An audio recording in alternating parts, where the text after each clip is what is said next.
Holland has its shining annals of noble and illustrious men and women, its grand historic records of patience, resistance, and victory, its religious freedom, its enlightened enterprise, its art, its music, its literature. It has truly been called the battlefield of Europe.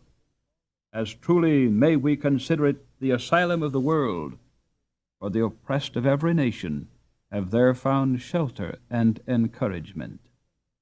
If we Americans, who after all are homeopathic preparations of Holland stock, can laugh at the Dutch and call them human beavers, and hint that their country may float off any day at high tide, we can also feel proud and say they have proved themselves heroes, and that their country will not float off while there is a Dutchman left to grapple it.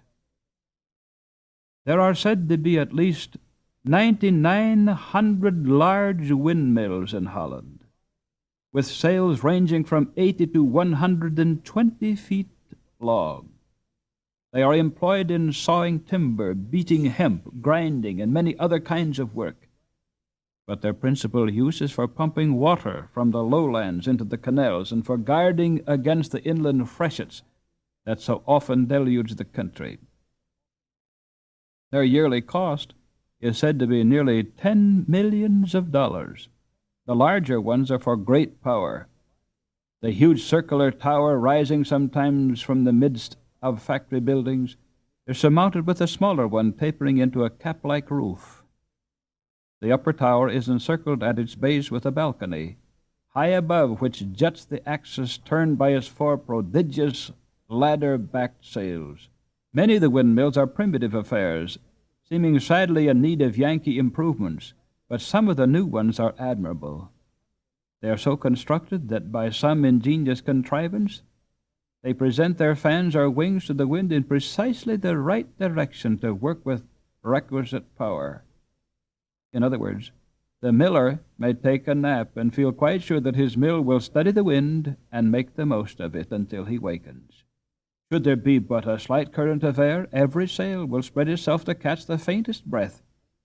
But if a heavy blow should come, they will shrink at its touch like great mimosa leaves, and only give it half a chance to move them. One of the old prisons of Amsterdam, called the Raps House, because the thieves and vagrants who were confined there were employed in rasping logwood, had a cell for the punishment of lazy prisoners. In one corner of this cell was a pump, and another an opening through which a steady stream of water was admitted. The prisoner could take his choice, either to stand still and be drowned, or to work for dear life at the pump and keep the flood down until his jailer chose to relieve him. Now it seems to me that throughout Holland, nature has introduced this little diversion on a grand scale. The Dutch have always been forced to pump for their very existence, and probably must continue to do so to the end of time. Every year, millions of dollars are spent in repairing dikes and regulating water levels. If these important duties were neglected, the country would be uninhabitable. Already dreadful consequences, as I have said, have followed the bursting of these dikes. Hundreds of villages and towns from time to time have been buried beneath a rush of waters, and nearly 1,000,000 persons have been destroyed. One of the most fearful inundations ever known occurred in the autumn of the year 1570. 28 terrible floods had before that time overwhelmed portions of Holland, but this was the most terrible of all. The unhappy country had long been suffering under Spanish tyranny. Now it seemed the crowning point was given to its troubles.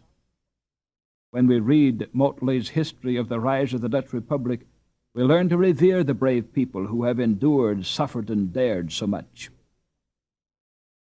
Mr. Motley, in his thrilling account of the great inundation, tells us how a long-continued and violent gale had been sweeping the Atlantic waters into the North Sea, piling them against the coasts of the Dutch provinces, how the dikes, tasked beyond their strength, burst in all directions, how even the handbows, a bulwark formed of oaken piles braced with iron, moored with heavy anchors and secured by gravel and granite, was snapped to pieces like pack thread, how fishing boats and bulky vessels floating up to the country became entangled among the trees, or beat the roofs and walls of dwellings, and how at last all Friesland was converted into an angry sea. Multitudes of men, women, children, of horses, oxen, sheep, and every domestic animal were struggling in the waves in every direction. Every boat and every article which could serve as a boat was eagerly seized upon. Every house was inundated. Even the graveyards gave up their dead. The living infant in his cradle and the long-buried corpse in his coffin floated side by side. The ancient flood seemed about to be renewed. Everywhere, upon the tops of trees, upon the steeples of churches, human beings were clustered, praying to God for mercy and to their fellow men for assistance. As the storm at last was subsiding, boats began to ply in every direction, saving those who were struggling in the water, picking fugitives from roofs and treetops, and collecting the bodies of those already drowned. No less than 100,000 human beings had perished in a few hours. Thousands upon thousands of dumb creatures lay dead upon the waters, and the damage to property was beyond calculation. Robles, the Spanish governor, was foremost in noble efforts to save life and lessen the horrors of the catastrophe. He had formerly been hated by the Dutch because of his Spanish or Portuguese blood, but by his goodness and activity in their hour of disaster, he won all the hearts to gratitude. He soon introduced an improved method of constructing the dikes, and passed a law that they should, in the future, be kept up by the owners of the soil. There were fewer heavy floods from this time, though within less than 300 years, 6 fearful inundations swept over the land. In the spring, there is always great danger of inland freshets, especially in times of thaw, because the rivers, choked with blocks of ice, overflow before they can discharge their rapidly rising waters into the ocean. Added to this, the sea chafing and pressing against the dikes, it is no wonder that Holland is often in a state of alarm. The greatest care is taken to prevent accidents. Engineers and workmen are stationed all along in threatening places, and a close watch is kept up day and night. When a general signal of danger is given, the inhabitants all rush to the rescue, eager to combine against their common foe. As everywhere else, straw is supposed to be, of all things, the most helpless in the water. Of course, in Holland, it must be rendered the mainstay against a rushing tide. Huge straw mats are pressed against the embankments, fortified with clay and heavy stone, and once adjusted, the ocean dashes against them in vain. Graf Brinker, the father of Gretel and Hans, had for years been employed upon the dikes. It was at a time of threatened inundation, when in the midst of a terrible storm, in darkness and sleet, the men were laboring at a weak spot near Veermik sluice, that he fell from the scaffolding and was taken home senseless. From that hour he never worked again. Though he lived on, mind and memory were gone. Gretel could not remember him otherwise than as a strange, silent man, whose eyes followed her vacantly whichever way she turned.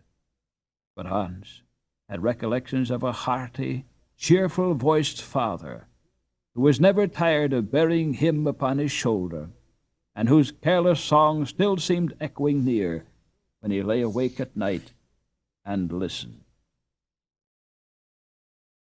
Dame Brinker earned a scanty support for her family by raising vegetables, spinning, and knitting. Once she had worked on board the barges plying up and down the canal, and had occasionally been harnessed with other women to the towing rope of a pakshoot plying between Brugge and Amsterdam. But when Hans had grown strong and large, he had insisted upon doing all such drudgery in her place. Besides, her husband had become so very helpless of late that he required her constant care. Although not having as much intelligence as a little child, he was yet strong of arm and very hearty, and Dame Brinker had sometimes great trouble in controlling him. Ah, children, he was so good and steady, she would sometimes say, and as wise as a lawyer. Even the burgomaster would stop to ask him a question, and now, alack, he don't know his wife and little ones. You remember the father, Hans, when he was himself a great, brave man, don't you? Yes, indeed, mother. He knew everything, and could do anything under the sun. And how he could sing! Why, you used to laugh and say it was enough to set the windmills dancing. So I did. Bless me, how the boy remembers. Gretel, child, take that knitting needle from your father, quick! He'll get it in his eye, maybe. And put the shoe on him. His poor feet are like ice half the time, but I can't keep 'em covered. All I can do, and then, half wailing, half humming, Dame Brinker would sit down and fill the low cottage with the whir of her spinning wheel. Nearly all the outdoor work as well as the household labor was performed by Hans and Gretel. At certain seasons of the year, the children went out day after day to gather peat, which they would stow away into square brick-like pieces for fuel. At other times, when home work permitted, Hans rode the towing horses on the canal, earning a few stivers a day, and Gretel tended geese for the neighboring farmers. Hans was clever at carving in wood, and both he and Gretel were good gardeners. Gretel would sing and sew and run on great high homemade stilts better than any girl for miles around. She could learn a ballad in 5 minutes and find in its season any weed or flower you could name. But she dreaded books, and often the very sight of the figuring board in the old schoolhouse would set her eyes swimming. Hans, on the contrary, was slow and steady. The harder the task, whether in study or daily labor, the better he liked it. Boys who sneered at him out of school, on account of his patched clothes and scant leather breeches, were forced to yield him the post of honor in nearly every class.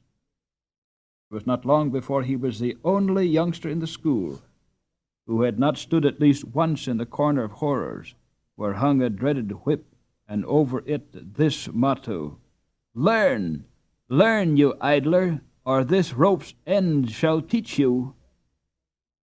It was only in winter that Gretel and Hans could be spared to attend school, and for the past month they had been kept at home because their mother needed their services. Rough Brinker required constant attention, and there was black bread to be made, and the house to be kept clean, and stockings and other things to be knitted and sold in the marketplace. While they were busily assisting their mother on this cold December morning, a merry troop of girls and boys came skimming along the canal. There were fine skaters among them, and as the bright medley of costumes flitted by, it looked from a distance as though the ice had suddenly thawed, and some gay tulip bed were floating along on the current. There was a rich burgomaster's daughter, Hilda van Glick, with her costly furs and loose-fitting velvet sack, and nearby a pretty peasant girl, Annie Bowman, jauntily attired in a coarse scarlet jacket and a blue skirt just short enough to display the gray homespun hose to advantage. Then there was the proud Ricky Corbis, whose father, Mynheer van Corbis, was one of the leading men of Amsterdam, and flocking closely around her, Karl Schumel, Peter and Ludwig van Holp, Jacob Put, and a very small boy rejoicing in the tremendous name of Boosten Valbert Schimmelpenninck. There were nearly 20 other boys and girls in the party, and one and all seemed full of excitement and frolic. Up and down the canal, within a space of half a mile, they skated, exerting their racing powers to the utmost. Often the swiftest among them was seen to dodge from under the very nose of some pompous lawyer or doctor, who with folded arms was skating leisurely toward the town. Or a chain of girls would suddenly break at the approach of a fat old burgomaster who, with gold-headed cane poised in the air, was puffing his way to Amsterdam. Equipped in skates wonderful to behold, with their superb strappings and dazzling runners curving over the instep, and topped with gilded balls, he would open his fat eyes a little if one of the maidens chanced to drop him a curtsy, but would not dare to bow in return for fear of losing his balance. Not only pleasure-seekers and stately men of note were upon the canal. There were work-people with weary eyes hastening to their shops and factories, market women with loads upon their heads, peddlers bending with their packs, bargemen with shaggy hair and bleared faces, jostling roughly on their way, kind-eyed clergymen speeding perhaps to the bedsides of the dying, and after a while, groups of children with satchels hung over their shoulders, whizzing past toward the distant school. One and all wore skates, excepting, indeed, a muffled farmer whose queer cart bumped along on the margin of the canal. Before long, our merry boys and girls were almost lost in the confusion of bright colors, the ceaseless motion, the gleaming of skates flashing back in the sunlight. We might have known no more of them had not the whole party suddenly come to a standstill, and grouping themselves out of the way of the passers-by, all talked at once to a pretty little maiden, whom they had drawn from the tide of people flowing toward the town. "Oh, Katrinka," they cried in a breath, "have you heard of it? The race! We want you to join." "What race?" asked Katrinka, laughing. "Don't all talk at once, please. I can't understand." Everyone panted and looked at Ricky Corbis, who was their acknowledged spokeswoman. "Why," said Ricky, "we are to have a grand skating match on the 20th, on Mevrouw van Glick's birthday. It's all Hilda's work. They're going to give a splendid prize to the best skater." "Yes," chimed in half a dozen voices. "A beautiful pair of silver skates, perfectly magnificent, with, oh, such straps and silver bells and buckles." "Who said they had bells?" but in a small voice of the boy with the big name. "I said so, Master Vost," replied Ricky. "So they have. No, I'm sure they haven't. Oh, they can. How can you say so? It's an arrow, and Mynheer van Corbis told my mother they had bells," came from the excited group. But Mynheer Vostenvalbert Schimmelpenninck essayed to settle the matter with a decisive, "Well, you don't any of you know a single thing about it. They haven't a sign of a bell on them. They, oh," and the chorus of conflicting opinion broke forth again. "The girls' pair are to have bells," interposed Hilda quietly. "And there's to be another pair for the boys, with an arrow engraved upon the sides." "There! I told you so," cried nearly all of the youngsters. Katrinka looked at them with bewildering eyes. "Who is to try?" she asked. "All of us," answered Ricky. "It will be such fun. And you must too, Katrinka. But it's school time now. We will talk it all over at noon." "Oh, you will join us, of course."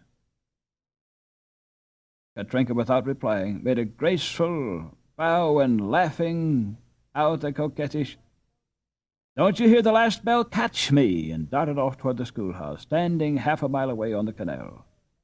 All started pell-mell at this challenge, but they tried in vain to catch the bright-eyed, laughing creature who, with golden hair streaming in the sunlight, cast back many a sparkling glance of triumph as she floated onward.